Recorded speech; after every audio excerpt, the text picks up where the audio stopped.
What's the number one challenge for businesses today? Workforce development, attracting, recruiting, and retaining people. And that's why we created this podcast, designed for the frustrated CEO, the under-resourced recruiter, or the overworked manager, to give you the tools to tackle those WTF moments. It's time to open another Workforce Therapy file. Hi, and welcome back to the Workforce Therapy Files. Today, we are joined by Dr. Debra Clary. And before we get started, what do you prefer to be called? Do you prefer doctor? Because I totally would. Deb is fine. Deb is fine. Absolutely. Okay. So Deb is going to talk to us today about her amazing experiences, both in the corporate setting and also what you're doing now. So we did a little bit of LinkedIn stalking prior to you joining us. Did you see we were checking you out? Yeah. I did. Yes. I felt very important. Yes, you should. You should. One of the things that I was pretty impressed with was all the amazing companies that you've worked for in executive roles. And I can only imagine that through your career, that hasn't exactly been always a straight line. So we saw that you've worked in places like Frito-Lay, Coca-Cola, Papa John's, Brown-Forman, Humana, and in executive roles. I have to believe that that is what prompted you to get into the space of curiosity. And I'd love to hear more about how that happened. Yes, absolutely. So a little bit about my backstory. So I was the first person in my family to go to college and to graduate. And I went on to business school. So 4 years undergrad, 2 years grad school. And I came out and I went on an interview with Frito-Lay for my first management job. I was just so excited. My mother was so proud. Yeah. And they offered me the job, but it was a route driver in the city of Detroit. So I actually started out of business school as Teamsters 336. Yes, you did. Nice. I did indeed. And so when people say you started at the bottom, yeah, like it was tough. Yeah. But that truck became my classroom in terms I learned how to run a business. I learned how to manage relationships with store managers. And then when I got promoted, I had the credibility because now I was managing route drivers and a week before, I was loading my truck just like they were. So I started at the bottom and I spent almost a decade at Frito-Lay, not on the route, but, got promoted into sales management and district manager roles. And then I moved into marketing. And as I really fell in love with trying to understand consumers and how to create brands that consumers wanted to buy or that you could influence them to try them. And I spent almost a decade at Frito-Lay and then was recruited away by Coca-Cola. And so I spent almost a decade at Coca-Cola in various sales and marketing roles. And then I moved to Atlanta and I had a global role, which I was managing a global account called Papa John's Pizza. And after working with them for several years, they invited me to come join Papa John's. And that's how I got from Atlanta to Louisville. And at Papa John's, I was their vice president of marketing. I really got to take all that I had learned at Frito and Coke and put it into play. Yeah. Nice. Yes. That's incredible. But it was short-lived because he fired me. The CEO fired me a year in. Was it at least a good story? Oh, it's always a good story, right? But just in terms of, you think about it, I had taken my family, uprooted them from Atlanta, that they loved Atlanta. Mm-hmm. I loved Coca-Cola, but here's this beautiful opportunity to see what I could do on a global stage and really grow a $1 billion brand. And it was just culturally so different from what I'm accustomed to. So I'd worked for Fortune 50 companies that had structure and process. And, an entrepreneur, even though it was a $1 billion brand, they were still trying to figure out their structure and their strategies and their culture.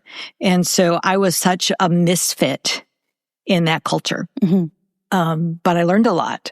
And then from there, I joined Brown-Forman, which is the maker of Jack Daniels. So I went from the soft stuff to the hard stuff. I feel like you planned like an entire Super Bowl party, I was invited to every party. Cokes and chips. I was the in girl for bringing snacks and drinks. But I spent 3 years at Brown-Forman as their VP of strategy in the wine division. It was a tough gig. Let me tell you, I had to go out to Napa Valley all the time. That sounds terrible. Terrible. I had to go to the Wine Institute. It was just really, the things we do, Right. right? Our families, do they even understand? Somebody had to do it, right? Yeah, So it was me. for sure. But, all kidding aside, it was a fabulous organization and helped me learn a different industry, different from the soft drink or the snack industry. Yeah. Just really learning the kind of the art and science of wine making. It was something I hadn't experienced before in terms of the passion, vintners and growers had about their product. It was different from what I had experienced before. And it was just so fabulous to be standing in a vineyard and hearing the grower talk about what the grapes are going to be like. And that land that's been in their family for hundreds of years. It was just really, really amazing. But then trying to translate that from that passion into a commercial, viable, marketing plan was difficult because the space is crowded. Mm-hmm. Wine spaces, there's a lot that's out there. Yeah. But I really kind of learned about how do you not start as number one, like I had done at Frito-Lay and Coca-Cola, and then going into a large grocery store chain and trying to position your wine that may not be number one or number two. It was really great learning as well. But the greatest learning I had was when I began to understand that there are differences in culture.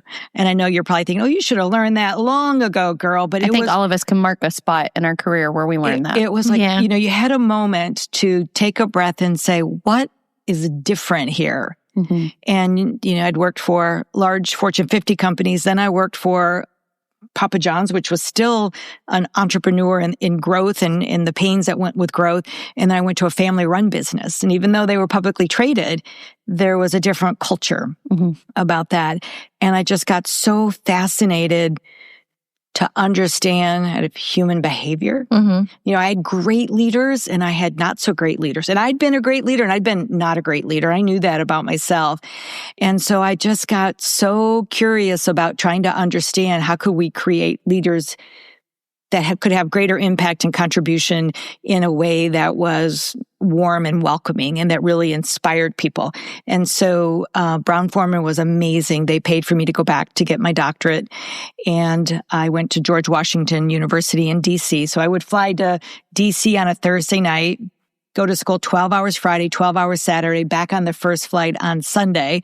So I could be back home when my children woke up and then back to work on Monday. Back at work on Monday. Wow. But that's how passionate I was about trying to solve this, which is now in hindsight, it's kind of silly. You can't really solve human behavior. We're very complex beings, if you will.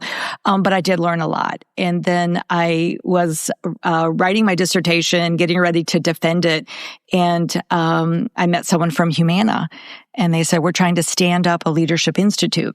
With your business background and now your academic background, you'd be perfect. And I said, there's no way. I'm like, I'm fun. I'm the one, I go to all the parties. People like me. And then I realized, wow, there could be an opportunity to make a greater impact.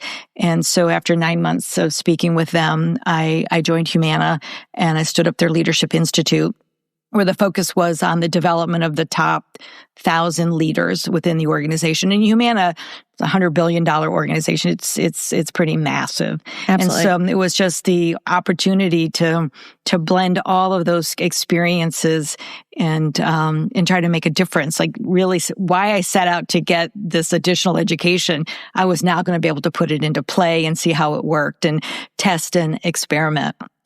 And so I was with them 18 years. Wow. Congratulations. Thank you. Absolutely. And I was sitting next to my CEO in a meeting, and he said to me, hey, do you think curiosity can be learned or is it innate? I said, I don't know. I've never thought about it. So that weekend happened to be the 4th of July, and I was taking the week off. And I just loaded up on research and articles, and I took my laptop. And I spent the whole week just studying this question because I was so fascinated by it. And so that next Monday, I went back to work, and I'm sitting next to him, and I said, oh, by the way, curiosity can be learned. And the look on his face is like, what is she talking about? He doesn't remember. He did not remember. He's like, I just dropped a random question. This profound question. And then he said, oh, yeah, I get that. And it was there that it really sparked something for me, that I began to see that there was something here around the power of curiosity to transform. But I also recognized there wasn't enough data to look at it in an organizational lens. Lots of studies on education and with children, but not in the corporate environment. And so I commissioned a group of researchers to do primary research for me. Again, why is she doing this? Right? Yeah. I'm just like so fascinated with understanding this. And when they came back with the data, it was clear evidence that it has immense power to transform. I said, I can't do anything else but go speak the gospel into the world. And so I left Humana 2 years ago to put this work into the world. Wow. That's fascinating. Talk about diving deep. Yeah. Whenever there's a topic, you dive all in. I love it. I like data, and then I like to be able to create a story that's approachable where people can really connect to it. Well, and now you've even turned curiosity into entertainment. Yes. Yes. So you did this research and you learned that curiosity can be learned. And now I'm curious about how that became infotainment, right? Like, there's a lot of different ways you could have taken this and put it into the world. You could have decided to train it or just write a book right? But Yes. You've turned it into even a one-woman show. Yes. And so there's an interesting story here in that when I was wrapping up at Humana, I had given them a year's notice. So I was wrapping things up, but I was doing this other work over here. And my vision was, I will leave and I'm going to write a book and then put this into the world where it can be seen by many and read by many. And during COVID, there were a group of women that are all over the country that we would get together once a month and just kind of accountability. How are you doing? What are your hopes and your dreams? What's happening and that thing. And so in August of 2022, they said, we're all coming to Louisville. We have something to celebrate. And I'm like, I like to celebrate. Right, I'm the fun person. You're going to come here. We're going to celebrate. So we're toasting with some champagne. And they said, we're celebrating you, Deb. I didn't do anything. I'm just wrapping everything up. They go, oh, no. We took your idea for that one-woman show and we pitched it to a producer and you're booked in New York. Oh my gosh. That's the power. That's how that happened? That's how that happened. That's the power of girlfriends. And I was like, oh no, I was just kidding. Like, that's just not something I want to do. They go, no, you said you wanted to do it and we've now made it happen. So start writing. How much lead time did they give you for the one-woman show in New York? 1 year. Okay. 1 year. But I had never written a play. I didn't know how to do this. And they said, start writing. And so I took direction and I started writing. And about 6 months in, someone said, hey, I know a playwright in New York. Why don't you share it with him and he'll give you some feedback? It's a great way to do it. That would be fantastic. Now, this guy writes for Broadway, so nothing like my one small one-woman show, but he was very gracious. He reads it and he comes back and these are my words, not his, but this sucks. Yeah. I mean, it's a start, but it's not the start, right? It's like, you wrote a keynote. I go, yeah, I know how to write a keynote. He goes, no, well, that's not going to play in New York. So it might play somewhere else, but it's not going to, you can't roll up here and do a keynote. And so that's when I really learned, like, oh man, I have to find people that know what they're doing. And I found, someone that could adapt it to stage. I'd never heard the words before. Found a director. Say it one more time. Adapt it to stage. Adapt it to stage. Right? Mm-hmm. So okay. It's theatrical and not a keynote. And so I found this most amazing woman, Jessica De La Rosa, and she took the first act. She goes, I don't know if we can work together, but I'll take the first act, I'll write it up, but based on what you've written, and let's see if we can work together. And over the weekend, she turned it around and it was just like the heavens had opened. Like, she got me, she knew it. And so we worked together. So the point was finding people that know what they're doing. And the play is called A Curious Woman because, I'm curious. And it's about being a woman in the 80s and 90s in corporate America. And again, it's a comedy. It's not pejorative. I don't disparage anyone. Which is like, this is what you did as a woman. And the things that you had to keep pivoting and adjusting. And I just kept doing it. Like, okay, adjust. This happened. I have to adjust. And then, so your question, like, all right, I went from a route driver, to the boardroom to Broadway. Is this one of these things about always like, all right, I can pivot. I can make an adjustment. Not that there hasn't been tears and for sure. tantrums. Yeah, there's wounds for sure. Absolutely. Got some scars that tell stories too. Yeah. Yeah. Prior to this, had you done anything theatrical? I had done stand-up comedy. What? I had done stand-up comedy, but it's very different from a show. And so my dream as a young girl was to be a stand-up comic because, I'm so funny, right? I'm going to be the stand-up comic. I mean, you're killing it so far. Right. So my parents like, well, you're our hope to go to college. And then I went on to business school. Mm-hmm. And then when I got out of business school, and I was driving a route truck, they're like, wait, driving a route truck. And then on the weekends, I was doing stand-up comedy. Where? Where were you doing this? I was living in Detroit. Oh, yes. So, they're trying to be supportive. I mean, she's a Teamster. She could have gone right out of high school, been a Teamster, and she could have been a stand-up comic right out of high school. So my dad came to watch. Look at all the new material. My dad came to watch the show. He goes, I want to see what this is all about. And I do clean comedy. And after the show, he says to me, I really want to talk to you. And I go, I know what this is about. It's coming. You've got, all this, money we've invested in, this comedy isn't any place for I'm like in my head, all of these things. And he says, I love you and I want you to live your dream, but you're not that funny. Ouch. But he was right. He was right. I am humorous in a way, but not from a stand-up comedy. Right. But having said that, stand-up comedy helped me think on my feet, how to work with hecklers. Not in the business world. You don't typically have hecklers, but you do get curveballs. Sometimes. You get questions of that. Sure. And so I cherished that time I invested in learning how to do stand-up comedy. And I cherish my dad saying, I want you to live your dream, but I also want to give you some feedback. Yeah. Like also you suck. And love. I love you. You suck. Yeah. Yeah. And you suck. That's going to be my next book. That's suck. right. And other words of affirmation. Because see, that's funny. But it's this thing about taking in feedback and saying, all right, I think they're onto something. And either I can dig in and get better, or I can say, okay, how do I build on this and go live in my zone of excellence? Yes. Yes. So I was also looking, for what it's worth, Deb, at your website. And there were a couple of things on there that you and I had not previously discussed. One that I'm super curious about is this curiosity assessment that you've created and that you are using to help empower companies to benefit from the power of curiosity. So tell me how that started.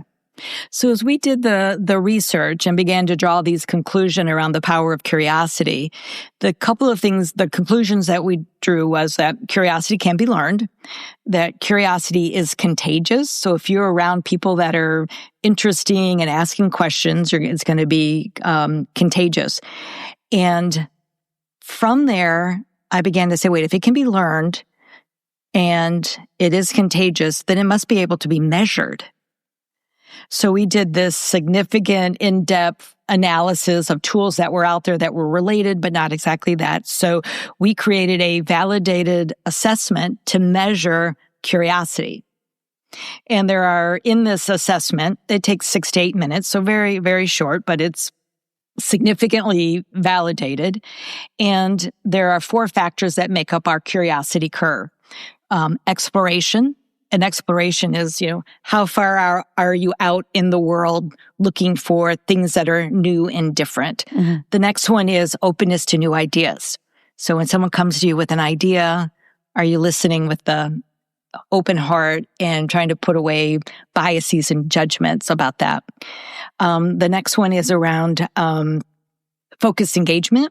And what focused engagement is when you lock onto an idea, how far can you go down to actually make it happen? So when you had mentioned like, wow, when you get an idea, you go deep. Yeah. It's like, wow, I'm curious and now I want to put all the pieces together.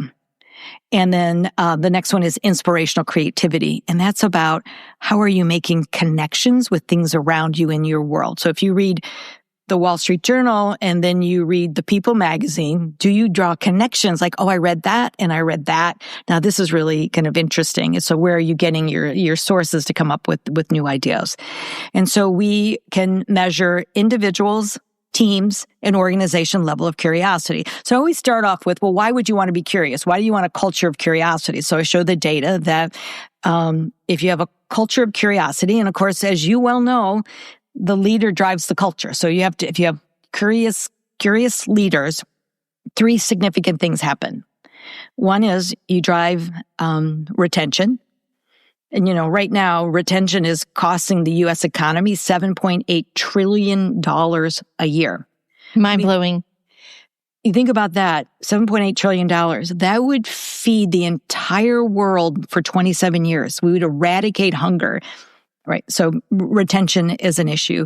And the next is job satisfaction. Job satisfaction is, do I show up every day and love what I do? Also at a drought, if we were to look across the country. Yes. And then the last one is engagement. Yes. So retention, engagement, and job satisfaction. So there's a direct correlation between a leader's level of curiosity and those factors. So who doesn't want to improve those factors? Because those all lead to organizational performance.